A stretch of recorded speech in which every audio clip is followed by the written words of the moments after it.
नमस्कार दोस्तों, मैं हूं विनय और एक बार फिर से आपका स्वागत है हमारे यूट्यूब चैनल स्कूल ऑफ दक्ष में। दोस्तों, तो झारखंड बोर्ड का जो एग्ज़ाम की तिथि है वो आ चुकी है। 14 मार्च 2023 से स्टार्ट हो रही है। आप सबने देखा होगा।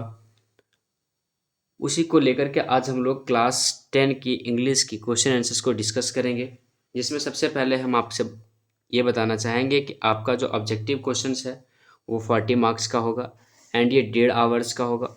और फिर जो सब्जेक्टिव क्वेश्चन होगा इंग्लिश का ही, वो भी 40 मार्क्स का होगा और वो भी 1.5 आवर का होगा।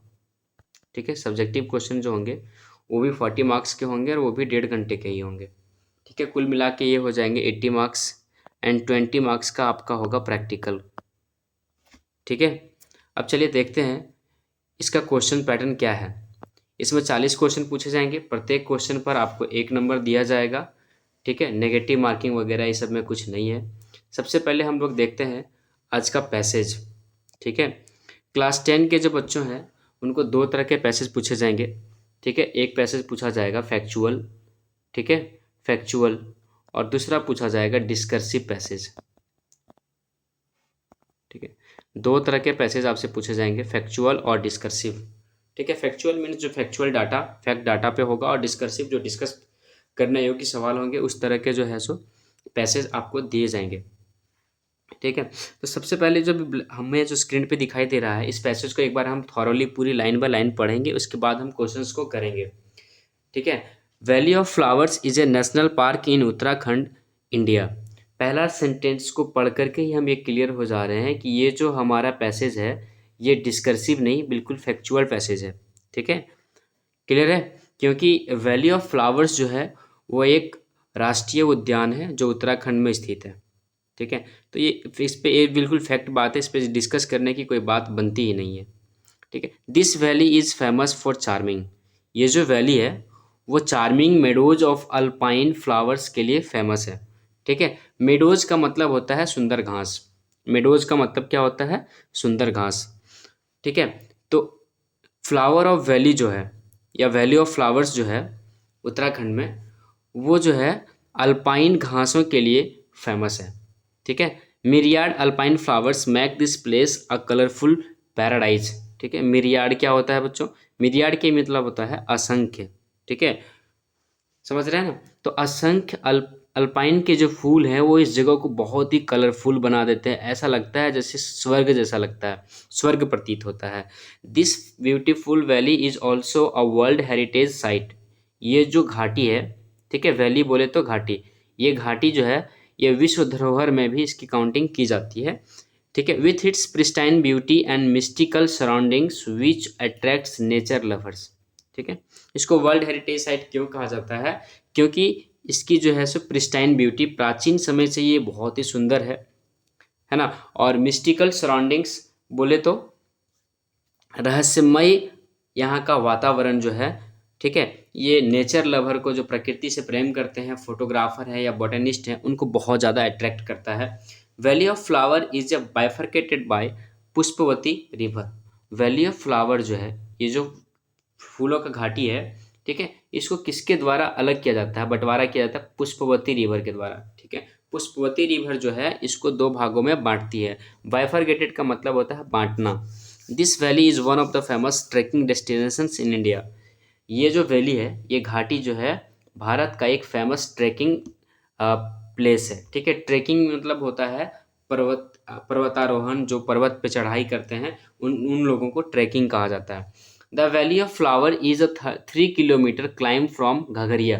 ठीक है, घघरिया एक प्लेस है उत्तराखंड में, वहाँ से फूलों की घाटी की जो ऊंचाई है वो तकरीबन 3 किलोमीटर की है। One can not stay at the valley of flowers, there for Ghangaria remains end, sorry end नहीं होना चाहिए, यहाँ पे एन होना चाहिए। ठीक है, प्रिंटिंग मिस्टेक है। An ideal place to relax and sleep. कोई व्यक्ति जो वहाँ पे घूमने के लिए जाता है वो वहाँ पे फूलों की घाटी में नहीं ठहर सकता है, इसलिए उनके उनके जो ठहरने का जगह है वो घघरिया ही है। घघरिया बहुत ही सुंदर जगह है, वहाँ पर लोग रिलैक्स कर सकते हैं, सो सकते हैं, ठहरने के लिए मतलब उत्तम प्रबंध है वहाँ। The valley is covered with snow for most of the year. ये जो घाटी है ये तो लगभग लगभग सालों भर जो है सो बर्फ से ही ढका रहता है, लेकिन it opens on 1 June every year for visitors. लेकिन जो विजिट करने आते हैं, घूमने के लिए आते हैं, उन लोगों के लिए ये जगह जो है सो 1 जून को खोल दिया जाता है। बाकी उससे पहले के समय में ये बर्फ़ से ढका ही रहता है। 1 जून को खोला जाता है। तकरीबन 3 महीना यहाँ पे लोग टूरिस्ट आते हैं घूमने के लिए, ठीक है। जून, जुलाई और अगस्त और सितंबर में भी आते हैं, लगभग 4 महीना। उनके बाद दोबारा फिर जो है सो ये जगह को घूमने के लिए बंद कर दिया जाता है, क्योंकि बहुत ज़्यादा बर्फ़बारी होने के कारण यहाँ पे घूमना सही नहीं होता है, ठीक है। अब चलते हैं आगे, इस क्वेश्चंस पे डिस्कस कर लेते हैं। क्वेश्चन नंबर 1 से चलते हैं, सबसे पहले डिस्कस करना स्टार्ट करते हैं। तो क्वेश्चन नंबर 1 कह रहा है, the valley of flower is in, valley of flower, फूलों की घाटी कहाँ पर है? झारखंड में है। झारखंड में तो कहीं हमने अभी चर्चा ही नहीं की है। उत्तराखंड में है। तो स्टार्टिंग फर्स्ट लाइन में ही इसके बारे में डिस्कस था कि फूलों की घाटी जो है उत्तराखंड में है, ठीक है। Why is this valley famous for, ये जो वैली है वो क्यों फेमस है? ठीक है। ऑप्शन नंबर 1 कह रहा है पुष्पवती रिवर के लिए, पुष्पावती रिवर के लिए फेमस है, गंगा नदी के लिए फेमस है, सनफ्लावर के लिए फेमस है, या अल्पाइन फ्लावर्स के लिए फेमस है, ठीक है। सनफ्लावर की कहीं चर्चा नहीं थी, गंगा नदी की भी चर्चा नहीं थी, पुष्पवती रिवर की चर्चा थी, लेकिन ये क्या करता है, इसको बाइफरकेट करता है, ठीक है, फूलों की घाटी को। बट इनका सही उत्तर क्या होगा? अल्पाइन फ्लावर्स, ठीक है। ये जो इलाका है वो अल्पाइन फूलों के लिए काफ़ी फेमस है। Now heading towards question number 3, why is this valley is a World Heritage Site? ये घाटी विश्व धरोहर स्थल क्यों माना जाता है? ऑप्शन नंबर 1 में है because of its pristine beauty, इसकी प्राचीन सुंदरता के लिए।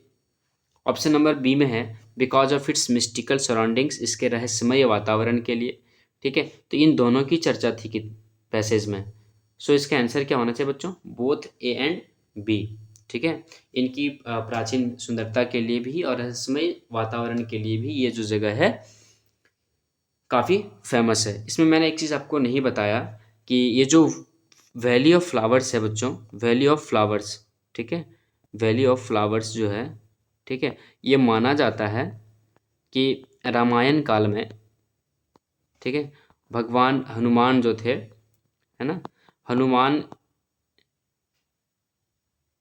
यहीं पर, ठीक है, इसी पर्वत पर आए थे संजीवन बूटी की खोज के लिए, ठीक है। नेक्स्ट क्वेश्चंस पे चलते हैं। The visitors have to stay in Ghangaria because, जो वहाँ घूमने आते हैं, यात्री लोग आते हैं, उनको घगरिया में क्यों ठहरना पड़ता है? Option number A, the valley of flowers is a haunted place, क्योंकि वैली ऑफ फ्लावर्स जो है वो एक हॉन्टेड प्लेस है। हॉन्टेड बोले तो डरावना जगह या भूतिया प्लेस, ठीक है, कोई भूतिया जगह है? बिल्कुल भी नहीं, भूतिया बात की कहीं चर्चा ही नहीं थी। One can not stay at the valley of flowers, जो वहाँ लोग आते हैं वो वैली ऑफ फ्लावर्स में नहीं ठहर सकते हैं, इसलिए, ठीक है। ऑप्शन नंबर सी है, Ghangaria is an ideal place to relax and sleep, Ghangaria जो है वो ठहरने के लिए एक अच्छा सा जगह है। तो ये दोनों आंसर होगा बी एंड सी, इसलिए डी नंबर का आंसर होगा बोथ बी एंड सी, ठीक है। इन दोनों की चर्चा है किताबों में, इसलिए इसका आंसर क्या होगा? Both B and C. Question number 5 पे चलते हैं। क्वेश्चन नंबर 5 में कह रहा है when does the valley of flowers open for the visitors, ठीक है। वैली ऑफ फ्लावर्स जो है वो यात्रियों के लिए या जो घूमने आते हैं टूरिस्ट लोगों के लिए कब खोल दिया जाता है? 2 अक्टूबर, कहीं चर्चा नहीं थी पैसेज में। 1 जून, जी बिल्कुल था 1 जून, ठीक है, 1 जून ही होगा इसका आंसर। नेक्स्ट क्वेश्चंस पे चलते हैं। Which word means divided into 2 separate parts, किस वर्ड का मतलब 2 भागों में बांटना होता है? चार्मिंग का मतलब बिल्कुल नहीं होता है। बाइफरकेटेड, हाँ मैंने बताया था आपको, बाइफरकेट करना मीन्स किसी भी चीज़ को 2 हिस्से में डिवाइड करना, क्लियर है। हेरिटेज का मतलब होता है धरोहर, डेस्टिनेशन का मतलब होता है कोई स्थान, ठीक है। तो ये इसका आंसर क्या होगा? बाइफरकेटेड। क्वेश्चन नंबर 7 की तरफ मूव करते हैं। The antonym of repel is, repel का विलोम शब्द क्या होगा? ठीक है, रिलैक्स, रेपेल का मतलब होता है REPEL, रेपेल का मतलब होता है बच्चों, क्या होता है? विकर्षण होता है, विकर्षण, रेपेल का मतलब होता है विकर्षण, ठीक है। तो इसका उल्टा क्या होगा? इसका उल्टा होगा आकर्षण, आकर्षण, ठीक है। एंड आकर्षण को हम लोग इंग्लिश में कहते हैं अट्रैक्ट करना। क्या कहते हैं? अट्रैक्ट करना, ठीक है, याद रखिएगा अट्रैक्ट का अपोजिट होता है रिपेल। ठीक है, सो इसका आंसर क्या होगा, बी नंबर अट्रैक्ट। आगे बढ़ते हैं क्वेश्चन नंबर 8 की तरफ। क्वेश्चन नंबर 8 कह रहा है valley of flowers is a national park in Uttarakhand India, the above sentence is इन। ठीक है, फूलों की घाटी उत्तराखंड में एक नेशनल पार्क है। ठीक है, ये सेंटेंस सेंटेंस के किस रूप में लिखा हुआ है, सिंपल प्रेजेंट में है, सिंपल पास्ट में है, प्रेजेंट कॉन्टिन्यूअस में है, पास्ट कॉन्टिन्यूअस में है। तो अगर जो आप जानकार हैं तो आप तो ऐसे ही आराम से टिक कर लेंगे सर सिंपल प्रेजेंट होगा। लेकिन अगर आप थोड़ा कम जानकार हैं तो आप इसको एलिमिनेशन मेथड से भी इस क्वेश्चंस को कर सकते हैं। जैसे यहाँ पे हमको क्या देखने को मिल रहा है, इज है ऑक्सिलरी वर्ब, और इज किस में होता है बच्चों, इज किस में होता है, इज सिंपल टेंस में ही होता है ना। तो इसका आंसर क्या होगा, सिंपल। लेकिन इज के बाद अगर वर्ब फोर लगा रहे, इज के साथ अगर वर्ब फोर लगा रहे तो वो होता है प्रेजेंट कॉन्टिन्यूअस। क्या होता है, प्रेजेंट कॉन्टिन्यूअस। ठीक है, लेकिन यहाँ पे हमें जो है सो इज के बाद वर्ब का फोर्थ फॉर्म नज़र नहीं आ रहा है, इसलिए ये क्या होगा, ये हमारा हो जाएगा simple present tense. Present continuous नहीं होगा, मैंने बता दिया। सिंपल पास्ट क्यों नहीं होगा, क्योंकि यहाँ पे वाज का कहीं जिक्र ही नहीं है। पास्ट कॉन्टिन्यूअस भी नहीं होगा क्योंकि यहाँ पर वाज का जिक्र नहीं है। अब क्वेश्चन नंबर 2 की तरफ बढ़ते हैं, जो फिल इन द ब्लैंक्स है। ठीक है, एक लेटर है, इसमें आप लोगों को दो तरह के लेटर पूछे जाएंगे। पहला लेटर का फॉर्म होगा लेटर, दो तरह के पूछे जाएंगे, एक तो होगा आपका फॉर्मल लेटर और दूसरा हो जाएगा आपका इनफॉर्मल लेटर। ठीक है, तो एग्जाम में आपसे दो तरह के लेटर पूछे जा सकते हैं, फॉर्मल लेटर और इनफॉर्मल लेटर। ठीक है बच्चों, चलिए क्वेश्चंस पे आते हैं। Old HB road, Kokar, Ranchi, 17 November 2022। ये तो पता है कि जब भी हम कोई लेटर लिखते हैं तो इनफॉर्मल लेटर में एड्रेस का होना काफ़ी ज़रूरी है। ठीक है, नेक्स्ट, ये जो है हमारा एड्रेस, ये किनका एड्रेस है, जो लेटर लिख रहा है। ठीक है, address of those person who are writing the letters. ठीक है, अब आते हैं क्वेश्चन नंबर 9 में क्या होना चाहिए, अमन। ठीक है, अब दोस्त के पास अगर लेटर लिख रहे हैं तो यहाँ पे क्या हो सकता है, डियर। ठीक है, लेकिन मुझे ये तो पता नहीं है क्योंकि क्वेश्चन में ये तो बताया गया नहीं है कि जो लेटर लिख रहे हैं वो किनके पास लिख रहे हैं, फ्रेंड के पास है, भाई है, बहन है, तो कोई चर्चा नहीं की गई है। तो इसको समझने के लिए हम ऑप्शंस पे चलेंगे और थोड़ा सा इसको आगे तक पढ़ेंगे। ठीक है, ऑप्शन नंबर 1 में देखिए 9 में लिखा हुआ है सिंसियरली, लविंगली, डियर और डियर। ठीक है, तो जब हम लेटर स्टार्ट करते हैं बच्चों, तो लेटर जब स्टार्ट हम करते हैं ना, तो ये जो है हम सिंसियरली या लविंगली से कभी भी स्टार्टिंग नहीं करते हैं। ठीक है, यहाँ पे या तो हम लगाते हैं रेस्पेक्टेड, डियर, है ना, तो इस तरह का वर्ड लगाते हैं। तो यहाँ क्या होना चाहिए हमारा आंसर, यहाँ हमारा आंसर होना चाहिए डियर। ठीक है, बहुत बच्चे कभी कभी कंफ्यूज हो जाते हैं कि सर यहाँ पे डियर में स्पेलिंग क्या होना चाहिए, DEAR या DEER। ठीक है, तो कंफ्यूज ना होइए, इस डियर का मतलब होता है हिरन। ठीक है, और इस डियर का मतलब होता है प्रिय। ध्यान रखिएगा इस बात को बच्चों, गलत नहीं लिखिएगा। ये डियर का मतलब होता है प्रिय, तो प्रिय अमन, इसका आंसर क्या होगा, DEAR। क्वेश्चन नंबर 2 की तरफ, यानी कि क्वेश्चन नंबर 10 की तरफ बढ़िए। I am very dash to know that you have got first position in the 10th board. I am very dash, मैं क्या हूँ, मैं हूँ क्या हूँ। ऑप्शन नंबर 1 में देखिए सैड, नाराज हूँ, हैप्पी, खुश हूँ, एंग्री, गुस्सा हूँ, डिसअपॉइंटेड, मतलब आश्चर्यचकित हूँ। क्या है आप, टू नो का मतलब होता है जानकर। ठीक है, मैं ये जानकर खुश हूँ कि, या क्या होना चाहिए, मैं ये जानकर हूँ कि तुमने जो है सो एग्ज़ाम 10th बोर्ड में फर्स्ट पोजीशन लाया है। तो फर्स्ट पोजीशन अगर कोई लाया है, ये बात जान करके आपको तो खुशी होनी चाहिए, है ना। उदास तो आप होंगे नहीं, गुस्सा भी नहीं होंगे, तो इसका आंसर क्या होगा बच्चों, हैप्पी। आगे बढ़ते हैं। We are very happy to dash your name in the merit list. ठीक है, मेरिट लिस्ट में हम जो है सो आपका नाम देख करके क्या है बताइए। ऑप्शन नंबर 1 में फाइंड, ठीक है, फाइंड है, और 2 नंबर में है रिसीव, है ना। तो मेरिट लिस्ट में हम लोगों ने नाम जो देखा उसका क्या होगा, फाइंड। समझ रहे हैं ना, आंसर क्या होगा, फाइंड। नेक्स्ट फिर देखते हैं अगला। Your dedication and hard work has dash with success. Your dedication and hard work has dash with success. को ऑप्शन पे देखते हैं। Has given, failed, crowned, none of these. ठीक है, देख लीजिए। Your dedication and hard work has dash with success. Has given with success नहीं होगा, हैज़ क्राउंड विथ सक्सेस। ठीक है, तो इसका आंसर क्या होना चाहिए बच्चों? क्राउंड। ठीक है, आपने जो सफलता प्राप्त किया है इसकी वजह क्या है? आपका हार्ड वर्क। ठीक है, क्वेश्चन नंबर 13 की तरफ देखिए। Your success dash me and gives me inspiration. आपका सफलता हमें क्या देता है?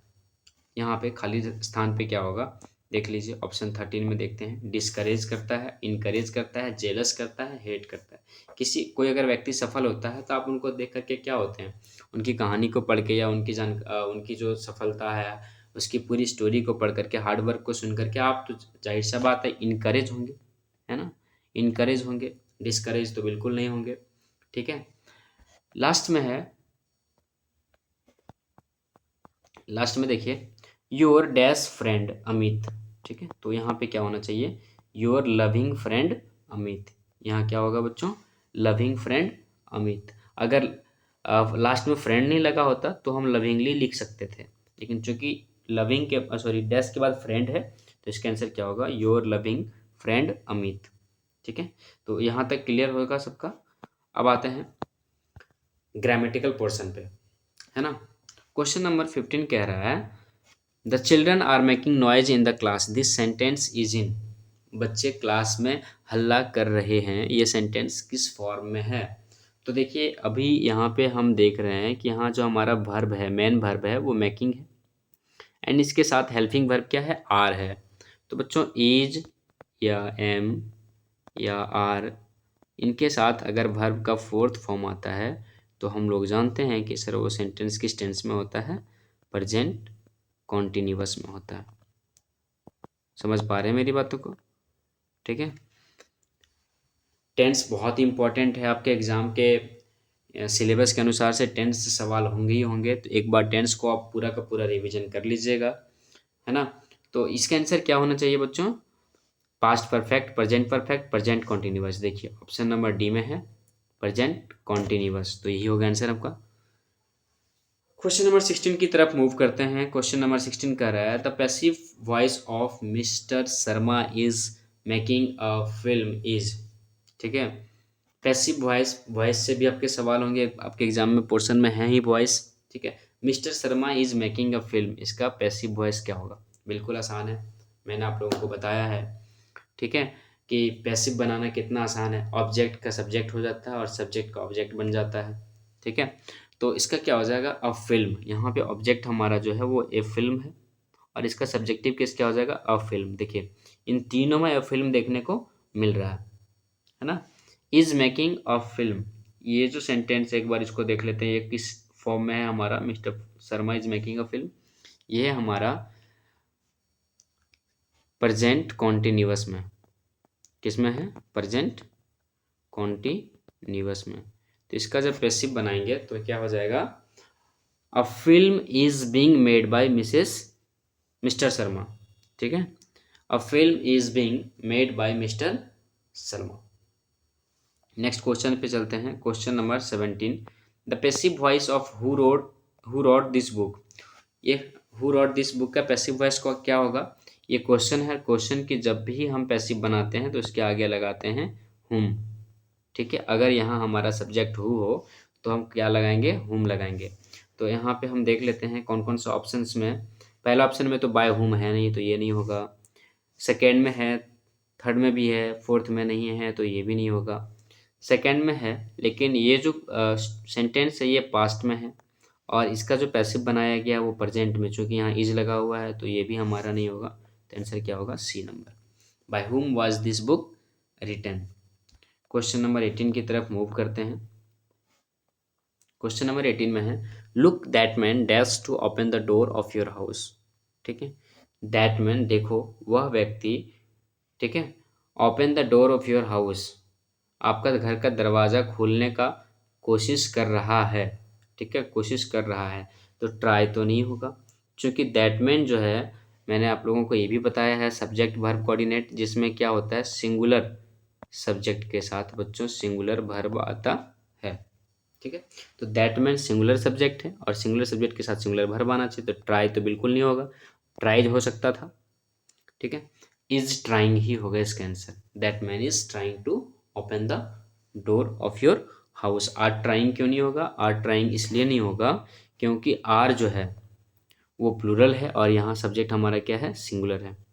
ठीक है, सिर्फ ट्राइंग भी नहीं होगा, सिर्फ ट्राइंग भी नहीं होगा क्योंकि वर्ब का फोर्थ फॉर्म आता है तो उसके आगे कोई ना कोई एक्जुलरी वर्ब होना चाहिए। क्वेश्चन नंबर 19 की तरफ देखते हैं। I asked him if I dash see him. Should नहीं होगा, मुझे उसे देखना चाहिए, बिल्कुल नहीं। आउट होता तो आउट के साथ टू लगता है, तो यहाँ पे टू हमें दिखाई नहीं पड़ रहा है तो टू भी नहीं होगा। नीड के साथ भी टू लगता है तो यहाँ टू नहीं है, इसलिए आंसर क्या होगा हमारा कुड। ठीक है, I asked him if I could see him, है ना। क्वेश्चन नंबर 20 की तरफ बढ़ रहे हैं। 20 में है practice dash a man perfect. Practice क्या करता है? इंसान को परफेक्ट बनाता है। Practice makes a man perfect. ठीक है, practice makes a man perfect, ये एक इडियम है, याद रखिएगा। ठीक है, समझ रहे हैं? Practice makes a man perfect, practice के साथ मैक्स आएगा, ये एक इडियम है, याद रखिएगा। क्वेश्चन नंबर 21 पे देखते हैं। I dash friends these days. These days मतलब आजकल। ठीक है, ये प्रेजेंट की बात है तो वाज तो होगा नहीं। ठीक है ना, लर्न भी नहीं होगा क्योंकि ये वर्ब का थर्ड फॉर्म है ना, सेकेंड फॉर्म भी कर सकते हैं, तो लर्न होना चाहिए था। लेकिन लर्न तब होता जब इसके आगे, लर्न के आगे कोई ना कोई एक्जुलरी वर्ब लगा होता, लाइक आई एम, है ना, आई के साथ एम होता, आई एम नहीं है। सो हमारा आंसर क्या होगा बच्चों? C number, I am learning French this days. Question number 22 को देखते हैं। क्वेश्चन नंबर 22 कह रहा है look C is the girl dash stood first in her class. ठीक है, देखो उस लड़की को देखो। ठीक है, वही लड़की है जो हमारे क्लास में फर्स्ट आई। ठीक है ना, वही का इंग्लिश होता है हु। ठीक है, who stood first in her class. Clear है? अब आगे बढ़ जाते हैं नेक्स्ट पैसेज की तरफ।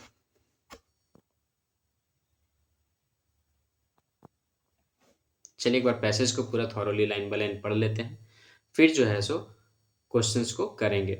ठीक है ना। On the public writing table he started to write with much wrinkling of his brow caused by the effort he had to make to express his ideas. ठीक है, ये जो हम लोग अभी पैसेज पढ़े बच्चों, ठीक है, ये हमारा किस चैप्टर का है, कौन से बुक का है? ठीक है, ये आप लोगों का है मोमेंट्स बुक का, है ना। और ये जो चैप्टर है वो है आपका अ लेटर टू गॉड। ठीक है, अ लेटर टू गॉड एक चैप्टर है जो चैप्टर नंबर 1 ही है, जिसमें आपका मेन कैरेक्टर लेंचो है, उसी से लिया गया ये है। ठीक है, when he finished he went to the window to buy a stamp which he licked and then affixed it to the envelope with a blow of his fist. The moment the letter fell into the mailbox, the postmaster went to open it. It said, God of the money that I asked for, only 70 pages reached me.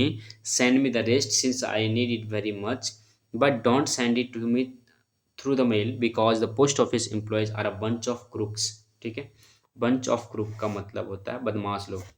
ठीक है, तो यहाँ पे जो है ये जो letter है, ये स्टोरी आप पढ़े होंगे, शायद आपको याद होगा कि लेंचो जो है सो उसका फसल बर्बाद हो जाता है तो वो गॉड को एक लेटर लिखता है। ठीक है, और गॉड को लेटर में वो 100 पेजेस मांगता है ताकि उसका जो नुकसान हुआ है उसकी भरपाई हो सके और उसका घर चल सके। ठीक है, एंड ये तो आपको पता है कि शायद भगवान के पास हमारा लेटर नहीं पहुंच पाए या नहीं पहुंचता है। ठीक है, how can we write a letter to the God. ठीक है, तो जो पोस्ट मास्टर जो होता है वो उनको पढ़ता है, उस लेटर को खोल के देखता है, जब उसका एड्रेस देखता है कि ये गॉड के नाम पे है, तो वो खुद पढ़ता है और उसकी परेशानी को समझता है, और वो लोग सब कोई मिल करके जो है सो पैसा जमा करके इकट्ठा उस अ, जो है सो लेंचो के नाम से फिर टाकिया के नाम से पहुंचाता है। बट लेंचो जब देखता है 70 पेजेस तो काफ़ी नाराज़ होता है क्योंकि वो 100 पेजेस मांगता है ना। वो दोबारा लेटर लिखता है और कहता है कि इस बार पैसा आप जो है सो इन पोस्ट ऑफिस के द्वारा मत भेजिएगा, डायरेक्ट मुझे ही दीजिएगा, क्योंकि यहाँ जो काम करने वाले लोग हैं वो बहुत बदमाश हैं। उनको शक होता है, ठीक है, उनको भगवान पे काफ़ी भरोसा होता है, लेकिन पोस्ट मास्टर पे शक होता है कि शायद हो सकता है कि 30 पेजेस मेरा यही लोगों ने पिछला बार निकाल लिया हो। ठीक है, तो बच्चों यहाँ पे क्वेश्चन नंबर 13 में 23 पे देखते हैं, who is he in the first line.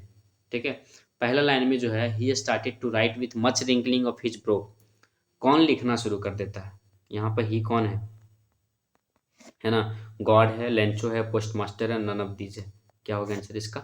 Sorry, God नहीं होगा, लेंचो होगा। ठीक है, यहाँ पर जो है हमारा ही कौन है सेंटेंस में? लेंचो है। लेंचो अपने आंखों को झुंझलाते हुए लिखता है, क्योंकि उनको वहाँ के जो पोस्ट ऑफिस में जो स्टाफ लोग हैं उन पे उनको बड़ा गुस्सा आता है कि हो सकता है इन्हीं लोगों ने मेरे पैसे चुराए होंगे, है ना। क्वेश्चन नंबर 24 पे पहुँच चलते हैं। How much money did reach Lencho. Lencho के पास कितना पैसा रीच हुआ? रीच मतलब पहुंचा। ठीक है, उन्होंने 100 पेजोज मांगा था, बट उसके पास 70 पेजोज ही पहुंचा था। ठीक है, लेंचो के पास कितना पहुंचा था? 70 पेजोज, है ना। What does the phrase bunch of crooks mean. Bunch of crook का मतलब क्या होता है? मैंने बताया अभी आपको, बदमाश लोग होते हैं, बदमाश लोगों का ग्रुप होता है।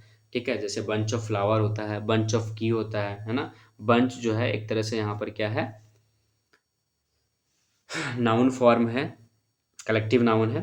ग्रुप ऑफ डिजॉनेस्ट पीपल होगा, ग्रुप ऑफ ऑनेस्ट पीपल होगा, ग्रुप ऑफ फ्रेंडली पीपल होगा, ग्रुप ऑफ अनफ्रेंडली पीपल होगा, डिजॉनेस्ट पीपल होगा, है ना।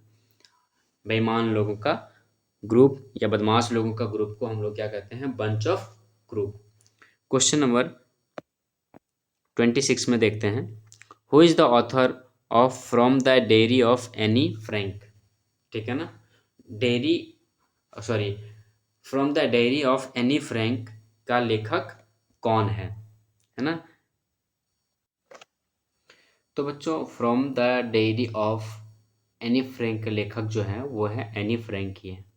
ठीक है, इसके लेखक जो हैं वो कौन है? एनी फ्रैंक ही हैं। क्वेश्चन नंबर 27 की तरफ मूव करते हैं। Who did Maddy think would win the contest. ठीक है, मैडी को क्या लग रहा था कि कॉन्टेस्ट कौन जीतेगा, है ना। वेंडा, मैडी, पेगी या नन ऑफ दीज। क्या होगा इसका आंसर? पेगी होगा, है ना। पेगी को लग रहा था, मैडी को लग रहा था ये कॉन्टेस्ट पेजी ही जीतने वाला है। क्वेश्चन नंबर 28 की तरफ मूव करते हैं। What risk did the pilot take. ठीक है, पायलट ने क्या रिस्क लिया? ठीक है, missing his breakfast, breakfast miss कर दिया। फ्लाइंग बैक टू पेरिस, दोबारा वो पेरिस की तरफ मूव किया, है ना। Flying the all Dakota state into the storm. ठीक है, तूफान में उन्होंने ऑल डकोटा को जो है सो उड़ाता चला गया। तो इसका आंसर ये होगा, कहानी में मैंने बताया है कि मौसम खराब हो जाने के बावजूद भी जो पायलट था उन्होंने ऑल डकोटा को स्टॉर्म में, तूफान में घुसा करके प्रवेश कर दिया या पार कर दिया। ठीक है, क्वेश्चन नंबर 29 में देखेंगे। 29 में कह रहा है, what was the immediate reactions of the postman seeing the letter. ठीक है, लेटर को देख करके पोस्टमैन का रिएक्शन कैसा था, है ना। क्राइड, वो चिल्लाया। लाफ्ड होल हार्टेडली, पूरे दिल से हंसा, है ना। उसके बाद है फेल्ट सैड, नाराज हुआ। फेल्ट हैप्पी, खुश हुआ। होगा बी नंबर इसका आंसर। जैसे उसने गॉड के नाम से लेटर देखा था, पोस्टमैन काफ़ी खुश हुआ था दिल से कि ऐसा कौन सा इंसान है जिनको अभी भी भगवान पे इतना ज़्यादा भरोसा है। क्वेश्चन नंबर 30 देखते हैं। What are a man's obligations in life. ठीक है, एक मनुष्य का अपने जीवन में क्या कर्तव्य होता है ना। Option number 1 obligations to his family, परिवार के प्रति। टू हिज पीपल, अपने लोगों के प्रति। Both A and B. ठीक है, किन के प्रति होता है?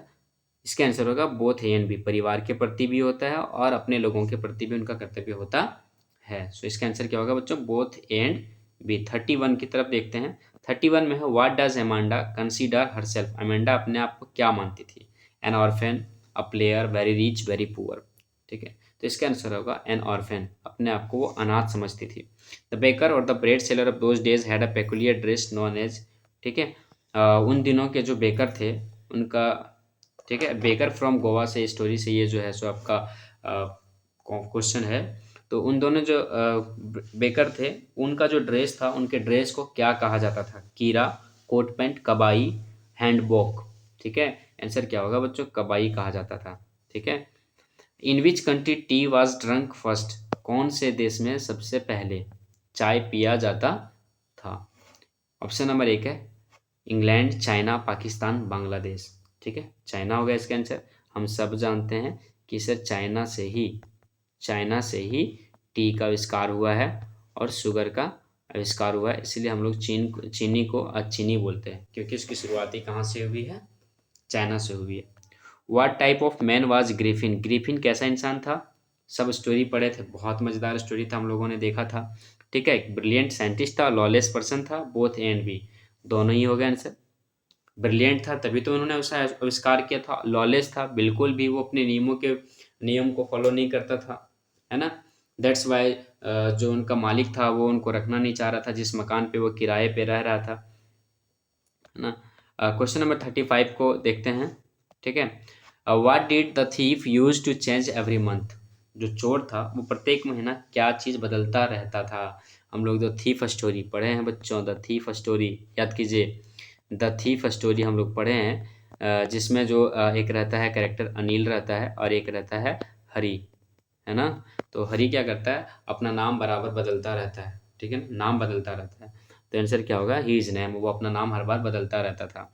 Who is the writer of a Trump of surgery, बहुत मज़ेदार स्टोरी था ये भी, है ना। अ ट्रायम्फ ऑफ सर्जरी मतलब सर्जरी की सफलता जो स्टोरी है, इसके लेखक कौन हैं, है ना। जेम्स हैरियट हैं, कौन है, जेम्स हैरियट हैं, जो डॉक्टर होते हैं। ठीक है, और मिसेस पंपरे जो होती है वो डॉग की मालकिन होती है, और वो इनके पास आते हैं अपने कुत्ते का इलाज कराने के लिए।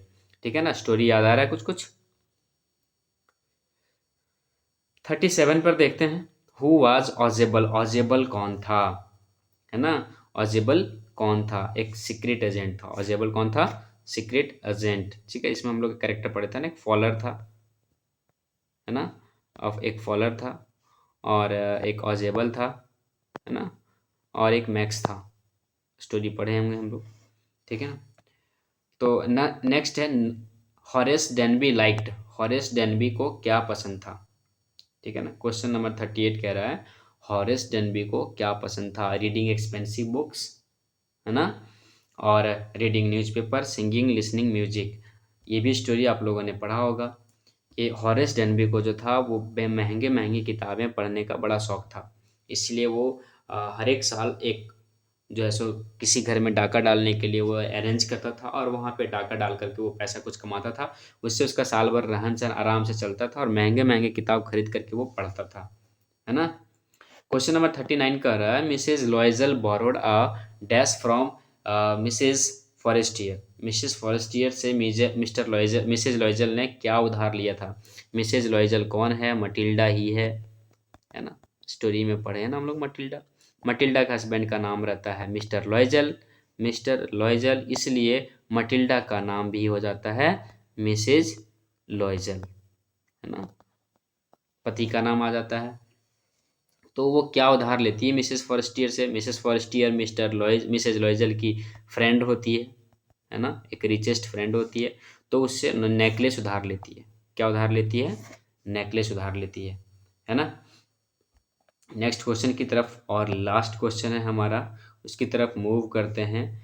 ठीक है ना, लास्ट क्वेश्चन है हमारा ये, what was Bholi's real name, भोली का रियल नेम क्या था, है ना, भोली का रियल नेम क्या था। भोली का रियल नेम हम लोग पढ़े हैं स्टोरी में, सुलेखा था, है ना। भोली का रियल नेम क्या था बच्चों, सुलेखा था, है ना। तो यहाँ पे हो गया आपका ये कंप्लीट। इसमें से अगर कोई डाउट हो तो आप बेझिझक हमारे व्हाट्सएप नंबर 8292290157 पे कांटेक्ट कर सकते हैं, और अपना सुझाव दीजिए कि क्लास आपको कैसा लगा। तो आगे चल करके हम और अच्छा वीडियोज़ को, इससे मोटिवेशन मिलता है, और अच्छा वीडियोज़ हम बनाने का प्रयास करेंगे। Thank you.